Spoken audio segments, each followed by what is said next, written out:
The back door burst open with a sharp crack. Little Marcus froze in the hallway, clutching the small toy car he had brought with him. The sound echoed through the massive mansion like thunder. 3 dark figures slipped inside. Marcus's heart began to pound so loudly he thought they could hear it. "Keep your voices down," one of the men whispered harshly. "The old man should be asleep by now." Marcus slowly peeked around the corner. His small body trembled. 3 masked burglars were inside the billionaire's house. And the billionaire, Mr. Edward Harrington, was lying on the living room couch just a few feet away, perfectly still. Marcus's eyes widened. "Sir," he whispered under his breath. "Sir, wake up." But Harrington didn't move. Not even a little. Marcus felt a knot twist in his stomach. His mother, Angela, had always warned him. "Marcus, when you come with me to work, you stay quiet and respectful. Mr. Harrington doesn't trust people easily." Marcus swallowed hard. Now 3 criminals were walking toward the very man who had hired his mother. One burglar pointed toward the living room. "There he is. Old billionaire sleeping like a baby." Another chuckled. "Good. Let's grab the watch and whatever cash he's got." Marcus's small fingers tightened around the toy car. He could run. The kitchen door was right behind him. No one would blame a 6-year-old boy for running away. But the burglars were already walking toward Mr. Harrington. Marcus's breathing became shaky. "No," he whispered to himself. "Mom works too hard for this house." He looked again at the billionaire lying on the couch. Then he made a decision. He quietly slipped into the kitchen. Inside the living room, Harrington remained motionless. But behind his closed eyelids, his mind was fully awake. Edward Harrington had built a billion-dollar empire by trusting no one. Not employees. Not business partners. And certainly not the son of his housemaid. Earlier that evening he had deliberately left his expensive watch, his wallet, and several stacks of cash on the table beside him. Then he pretended to fall asleep. Hidden cameras were recording everything. He expected the boy to steal something. Just one small thing. That would prove what he had always believed. Poor people couldn't resist temptation. But what he heard next made his brows tighten slightly. Soft footsteps. Then the sound of a cabinet opening. From the corner of his eye, Harrington barely saw the little boy returning from the kitchen. Marcus was holding a frying pan almost as big as his tiny arms. The boy whispered nervously. Okay, you can do this." One burglar leaned over Harrington. "Look at that watch," the man whispered greedily. "That thing alone could pay my rent for a year." His hand moved toward Harrington's wrist. Clang. The frying pan slammed against the man's arm with surprising force. "Ah!" The burglar jumped back, clutching his arm. "What the?" Marcus stood there shaking, gripping the pan with both hands. His voice trembled but he forced the words out. "I'll leave him alone." The second burglar stared in disbelief. Did that kid just hit you?" Marcus's heart felt like it was about to explode. He had never been so scared in his life. But he remembered his mother's words. "Doing the right thing doesn't mean you're not scared, Marcus. It just means you do it anyway." The third burglar snarled. "Grab the kid." Marcus's eyes widened. He turned and ran. Footsteps thundered behind him. "Get him." Marcus dashed through the hallway, his tiny legs moving as fast as they could. He could hear the burglars chasing him. "Stupid kid. Stop running." Marcus burst into the kitchen and slammed the door behind him. His small hands shook as he pushed a chair against the handle. The burglars rammed the door. Bang! The chair slid across the floor. Marcus gasped. "They're gonna break it," he whispered. Suddenly he spotted something on the wall. The security alarm panel. His mother had shown it to him once. "Marcus, never touch this unless it's an emergency." Marcus stared at the blinking red button. Then he looked back at the shaking door. Bang! The door frame cracked slightly. Marcus took a deep breath. This is definitely an emergency. He slammed the button. Woo-woo. The alarm exploded through the mansion like a siren. The burglars cursed loudly. What did that brat do? Marcus backed away, breathing hard. But suddenly the kitchen door burst open and one of the burglars pushed through. The man grabbed Marcus by the shirt. "You little..." Before he could finish, Marcus swung the frying pan again with all his strength. Clang! The man staggered backward. Marcus broke free and ran again. Through the hallway. Into the living room. Straight past the couch where Harrington was lying. Marcus shouted desperately. "Security is coming. You need to leave." The burglars stormed into the room behind him. Their leader growled. "You think an alarm will save you?" Marcus's small body trembled. But he didn't run. He stood in front of the couch. Right in front of the billionaire. One burglar laughed coldly. "Look at this brave little hero. Harrington felt something strange in his chest. The boy could have escaped. He could have run outside. But instead, he was standing there protecting a man who barely spoke to him. The leader stepped forward. "Move, kid." Marcus shook his head. "And no." The man raised his hand threateningly. And that was when Harrington finally opened his eyes. The room fell silent for a split second. The billionaire slowly sat up. His sharp gray eyes locked onto the burglars. "Well," Harrington said calmly, his voice cold as steel. "This has been very interesting." The burglars froze in shock. You were awake." Harrington stood up slowly. Long enough to see a 6-year-old boy show more courage than 3 grown men. Distant sirens were already approaching outside. The burglars panicked. "Let's get out of here." They ran toward the back door just as security guards stormed into the mansion. Within seconds the criminals were tackled and pinned to the floor. Marcus finally dropped the frying pan. His small hands were shaking violently now. The fear he had been holding back finally flooded his body. Harrington looked down at the boy. Marcus whispered weakly, "Sir. I'm sorry. I didn't mean to break anything." Harrington stared at him in silence. Then something unexpected happened. The old billionaire knelt down slowly in front of the little boy. For the first time in years, his voice sounded softer. "You hit a grown man with a frying pan for me." Marcus sniffled. "Well, you were sleeping." Harrington's eyes shifted briefly toward the hidden cameras. "Not exactly." Marcus blinked in confusion. "What do you mean?" Harrington sighed deeply. "I was testing you."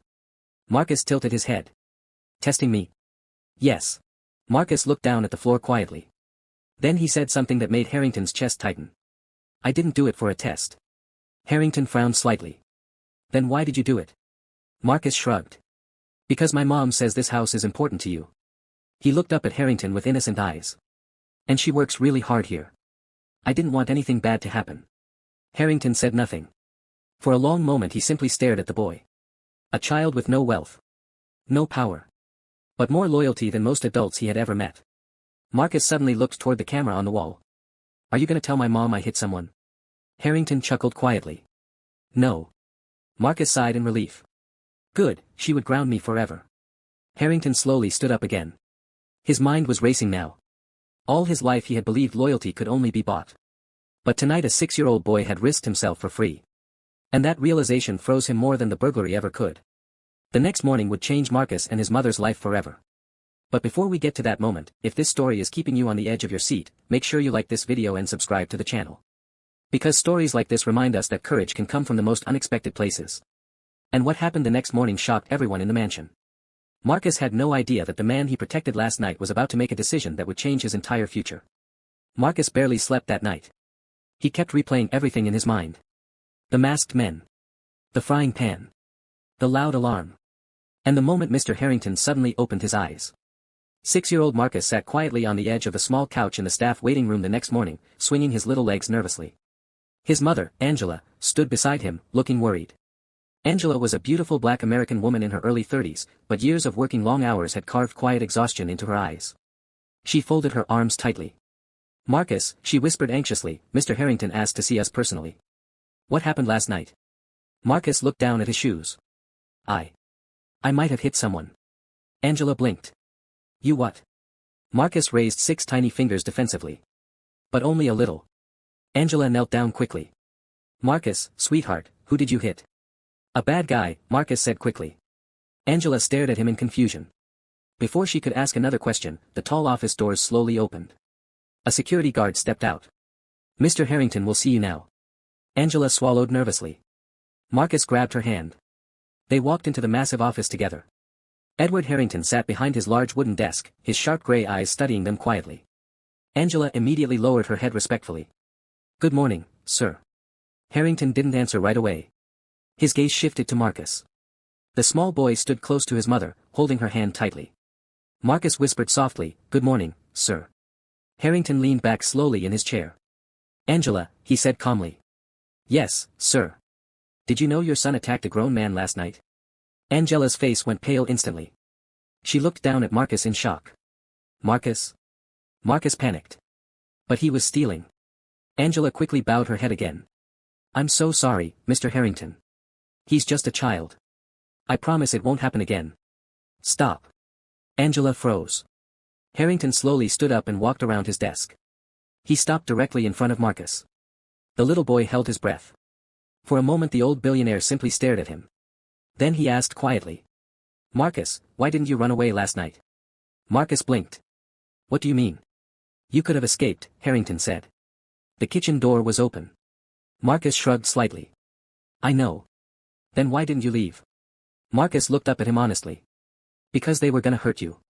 Angela looked confused. Hurt him? Marcus nodded. They were taking his watch and stuff. Angela turned to Harrington, shocked. Sir, was there really a burglary? Harrington nodded once. Yes. Angela gasped softly. But Marcus, you could have gotten hurt. Marcus looked up at her with innocent logic. But Mom, you always say we should do the right thing. Angela suddenly felt tears forming in her eyes. Harrington watched the moment silently. Then he spoke again. Marcus. Yes, sir. Do you know why I was lying on that couch last night? Marcus shook his head. I was testing you. Marcus looked confused. Testing me for what? To see if you would steal from me. The room went quiet. Angela's expression fell. Marcus frowned slightly. You thought I was gonna steal your stuff. Harrington sighed. I've spent most of my life believing people take advantage when they see opportunity. Marcus thought about that for a moment. Then he said something simple. But I already have stuff. Harrington raised an eyebrow. Oh. Marcus lifted his toy car proudly. My mom bought me this. Angela sniffed softly, trying not to cry. Marcus continued. And she says if you work hard you can get your own things. Harrington slowly nodded. I see. He walked back to his desk and pressed a button on a remote. A large screen on the wall lit up. Security footage began playing. Angela's eyes widened as she watched the recording of the burglars entering the house. Then Marcus appearing with the frying pan. Angela gasped. Oh my God. On the screen Marcus could be seen shouting. Leave him alone. Then clang. Angela covered her mouth. Marcus. Marcus whispered defensively, he started it. Harrington couldn't help it. For the first time in years, he laughed. A deep, genuine laugh. When the footage ended, he turned serious again.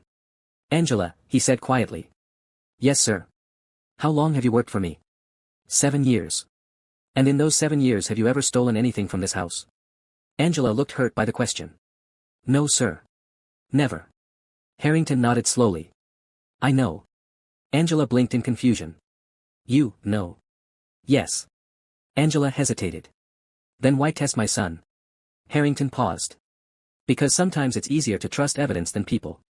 Marcus tilted his head. That sounds lonely. The room fell silent. Harrington stared at the boy. Lonely. No one had ever described his life so simply. And so accurately. He cleared his throat. Marcus. Yes, sir. Come here. Marcus walked forward carefully. Harrington opened a drawer and pulled out a small black box. He placed it on the desk. Marcus's eyes widened. What's that? Open it. Marcus slowly lifted the lid. Inside was a shiny silver medal. Engraved across the front were the words. Courage Award. Marcus gasped. For me. Harrington nodded. You defended this house when 3 grown men were too cowardly to do the same. Marcus looked at his mother excitedly. Mom. Look. Angela wiped tears from her cheeks. That's amazing, baby. But Harrington wasn't finished. He pulled out another envelope. Angela looked nervous again. Sir. Harrington slid the envelope across the desk. Marcus, when you grow older, do you know what you want to be? Marcus thought very hard. Then he said proudly. A superhero. Harrington smiled slightly. That seems fitting. He tapped the envelope. This is a full educational scholarship. Angela froze. What? From elementary school all the way through college. Angela's voice trembled. Sir, that's impossible. No, Harrington said calmly. It's an investment. Marcus blinked. What's investment mean? Harrington looked directly at him. It means I believe you'll become someone very important one day. Angela suddenly began crying openly. Mr. Harrington, you don't have to do this. Yes, he said quietly. I do. He looked at Marcus again. Because last night you protected a man who didn't deserve it. Marcus frowned slightly. You deserved it. Harrington shook his head slowly. That's the difference between us. Marcus smiled shyly. Well, my mom says kindness is free. Harrington chuckled softly. She's a very wise woman. Angela wiped her eyes. Marcus, what do you say? Marcus stood up straight. Thank you, sir. Then he added. But if bad guys come again? I'm still using the frying pan. Harrington laughed again.